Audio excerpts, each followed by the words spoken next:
है optical instruments. वैसे वैसे तो ऑप्टिकल इंस्ट्रूमेंट्स बहुत ही सिंपल सा चैप्टर है।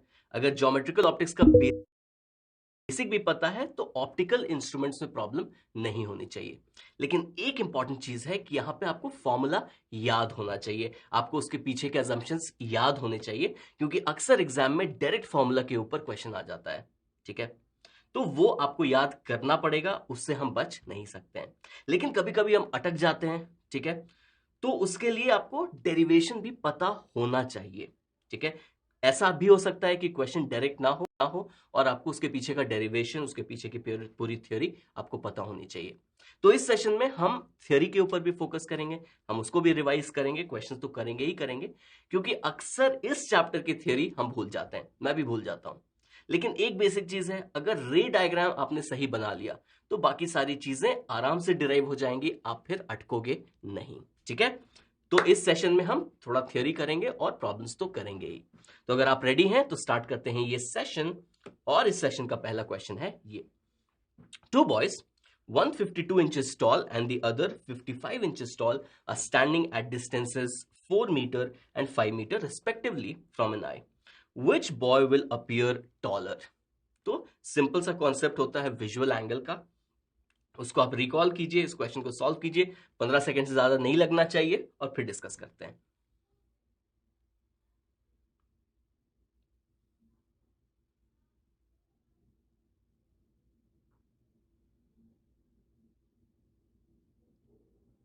ऑलराइट, तो उम्मीद है आपने कर लिया होगा, बहुत ही सिंपल कॉन्सेप्ट है। कोई भी ऑब्जेक्ट है, मान लीजिए कि ये ऑब्जेक्ट है और इसकी हाइट है h1। ये जो एंगल हमारी आंख पे सबटेंड करेगा उस एंगल को हम क्या कहते हैं? Visual angle. ठीक है, अब ये विजुअल एंगल जितना बड़ा होगा, हमारे रॉड्स और कोन्स उतने ज्यादा एक्टिवेट होंगे, हमें वो ऑब्जेक्ट उतना बड़ा दिखेगा। और जो विजुअल एंगल जितना छोटा होगा, हमें करस्पॉन्डिंग ऑब्जेक्ट भी छोटा दिखेगा। ठीक है, अब ये विजुअल एंगल किस पे डिपेंड करेगा? विजुअल एंगल डिपेंड करेगा on a combination of height of the object and the distance from the eye. ठीक है, तो इस ऑब्जेक्ट के लिए हाइट है h1 और डिस्टेंस है x1। तो आप देख सकते हैं कि जो ऑब्जेक्ट जितना नजदीक होगा विजुअल एंगल उतना बड़ा होगा, और जो ऑब्जेक्ट जितना दूर होगा विजुअल एंगल उतना छोटा होगा। ठीक है, इसीलिए स्टार्स इतने बड़े होते हैं लेकिन हमें इतने छोटे दिखते हैं, क्योंकि वो हमसे बहुत बहुत दूर हैं। ठीक है, तो हमने क्या किया है कि h1 और h2 को यहां पे दिखा दिया है। तो h1 जो एंगल बनाएगा वो कितना होगा? वो होगा θ1, और h2 जो एंगल बनाएगा वो हो जाएगा θ2। अब बहुत आसानी से देख सकते हैं कि tan θ1 क्या हो जाएगा। ठीक है, तो tan θ1 को हम थीटा अप्रोक्सीमेट कर सकते हैं, क्योंकि एंगल बहुत छोटा होता है, तो हमारी आंखों का जो अपर्चर होता है वो बहुत छोटा होता है, तो जो भी लाइट रेज आती है वो बहुत ही close to the principal axis आती है। ठीक है, तो जो विजुअल एंगल बनता है वो काफी छोटा बनता है, तो हम tan थीटा को थीटा भी अप्रोक्सीमेट कर सकते हैं। तो θ1 कितना हो जाएगा? h1 by x1। h1 कितना है? h1 है 52 इंचेस, डिवाइडेड बाई x1 कितना है? x1 है 4 मीटर, यानी ये कितना आ गया? 13 यूनिट्स आ गया। यूनिट हो जाएगा आपका इंच पर मीटर, बट उससे चिंता करने की जरूरत नहीं है, यूनिट्स कॉमन है, हमें सिर्फ कंपैरिजन करना है। ठीक है, सिमिलरली θ2 कितना हो जाएगा? θ2 हो जाएगा h2 डिवाइडेड बाई x2।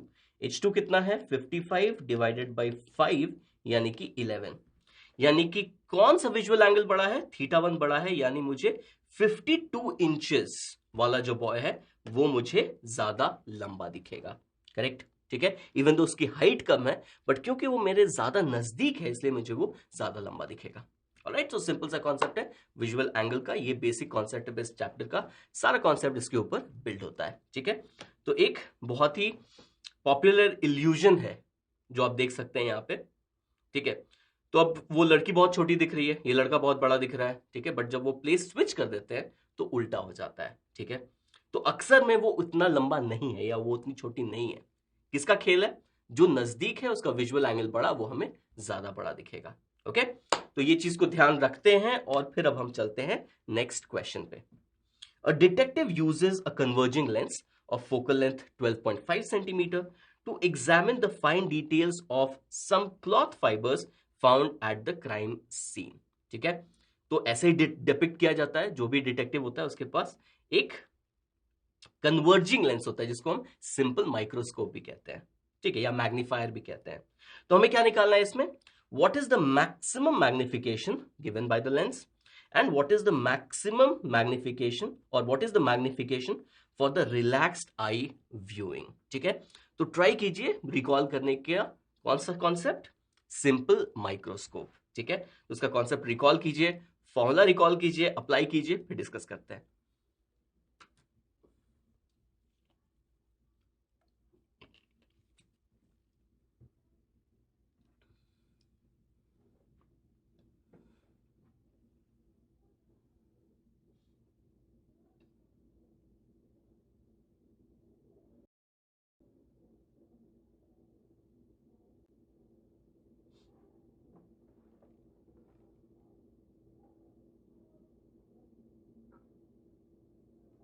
चलिए इसको डिस्कस करते हैं. तो पहले क्या करता हूं मैं, काफी लोग मुझे पता है कि थ्योरी भूल चुके होंगे इसकी, तो मैं बहुत कम टाइम में 2 से 3 मिनट में मैं इसकी थ्योरी आपको फटाफट याद करा देता हूं. ठीक है, तो सबसे पहले हम क्या देखते हैं, सबसे पहले हम यहां पे ध्यान देते हैं. ठीक है, तो सबसे बड़ा विजुअल एंगल क्या होगा फॉर एन अनएडेड आई. ठीक है, नेकेड आई है, तो कोई भी ऑब्जेक्ट के लिए मेरा सबसे बड़ा विजुअल एंगल क्या होगा. ठीक है, तो ऑब्जेक्ट को जितना नजदीक लाएंगे विजुअल एंगल उतना बड़ा होगा. ठीक है, तो नजदीक लाया विजुअल एंगल बढ़ा बढ़ा बढ़ा बढ़ा बढ़ा, बट यहां पे मैं देख पाऊंगा क्या इस ऑब्जेक्ट को, यहां पे मैं इस ऑब्जेक्ट को क्लियरली नहीं देख पाऊंगा. एक मिनिमम डिस्टेंस होता है. ठीक है, एक डिस्टेंस होता है जिसको हम कहते हैं least distance of clear vision या least distance of distinct vision या नियर पॉइंट. इससे नजदीक अगर ऑब्जेक्ट आ गया तो हम उसको क्लियरली नहीं देख सकते हैं. तो नजदीक ऑब्जेक्ट को लाने की भी एक लिमिट है. क्या लिमिट है, आप डी तक ही उसको नजदीक ला सकते हैं. ठीक है, तो अगर height of the object h है तो maximum visual angle for the unaided eye, for the naked eye, वो कितना हो जाएगा, वो हो जाएगा theta not is equal to h by D. बड़ी सिंपल सी बात है. टैन थीटा को हम थीटा अप्रोक्सीमेट कर रहे हैं, सब जगह करेंगे. ठीक है, तो theta not is equal to h by D. अब सिंपल माइक्रोस्कोप क्या होता है, अब यहां पे देखिए सिंपल माइक्रोस्कोप क्या होता है, सिंपली एक कन्वर्जिंग लेंस होता है. अब एक कन्वर्जिंग लेंस के लिए अगर हम किसी ऑब्जेक्ट को उसके ऑप्टिकल सेंटर और फोकस के बीच में रखें तो एक क्या बनता है, एक मैग्निफाइड वर्चुअल इमेज बनता है. ठीक है, तो इमेज क्या हो गया, मैग्नीफाई हो गया. करेक्ट, तो उससे क्या होगा, उससे विजुअल एंगल बढ़ जाएगा, मुझे वो ऑब्जेक्ट बड़ा दिखेगा और इसीलिए उसको क्या कहते हैं, मैग्नीफायर. सिंपल. ओके, तो अब ये ऑब्जेक्ट था H. ठीक है, यहां पे मुझे इसको H प्राइम लिख देना चाहिए. ठीक है, तो इसका इमेज क्या बना, इसका इमेज बना H प्राइम. ठीक है, यानी कि हाइट ऑफ द इमेज कितना हो गया, H प्राइम. यानी कि विजुअल एंगल क्या है, विजुअल एंगल है ये थीटा, है कि नहीं. विजुअल एंगल क्या है, विजुअल एंगल है ये थीटा. और ये जो ऑब्जेक्ट है उसका जो डिस्टेंस है लेंस से या आई से, तो हमेशा हम आई को लेंस के पास ही रखते हैं. तो जो लेंस पे विजुअल एंगल बनता है वही आई पे भी बनता है. उसको मैं क्या कह रहा हूं, उसको मैं यू ई कह रहा हूं. ठीक है, मैं उसको यू भी कह सकता था बट ई मैं यूज कर रहा हूं आई पीस के लिए. ठीक है, तो यहां पे तो एक ही लेंस है, लेकिन अगर कंपाउंड माइक्रोस्कोप की बात करें तो वहां ऑब्जेक्टिव होता है, आई पीस होता है. बेसिकली जो आई के नजदीक होता है उसको आई पीस बोलते हैं. तो फॉर्मूला में कंसिस्टेंसी के लिए मैं इसको यहां पे भी यू ई बोल रहा हूं. ठीक है, तो यहां ऑब्जेक्ट को रख दिया है, तो विजुअल एंगल क्या बना, H जो विजुअल एंगल बना रहा है, रे डायग्राम देख लीजिए, सिंपल सा रे डायग्राम है. H जो विजुअल एंगल बना रहा है, H प्राइम भी वही विजुअल एंगल बना रहा है. ठीक है, सिंपली हम इस डायग्राम से उसको समझ सकते हैं. ठीक है, तो अब जो विजुअल एंगल है वो कितना है, वो हो जाएगा theta is equal to H by UE. कौन सा H, यही H डिवाइडेड बाई ये यूई, है कि नहीं. तो थीटा कितना हो गया, H डिवाइडेड बाई यूई. अब हम मैग्नीफाइंग पावर कैसे डिफाइन करते हैं या एंगुलर मैग्निफिकेशन कैसे डिफाइन करते हैं, थीटा अपॉन थीटा नॉट. ठीक है, तो एडेड आई, एड जब मैंने एड ले लिया, ठीक है, या जब मैंने लेंस का यूज किया, मैग्नीफायर का यूज किया, तब जो विजुअल एंगल है divided by the maximum visual angle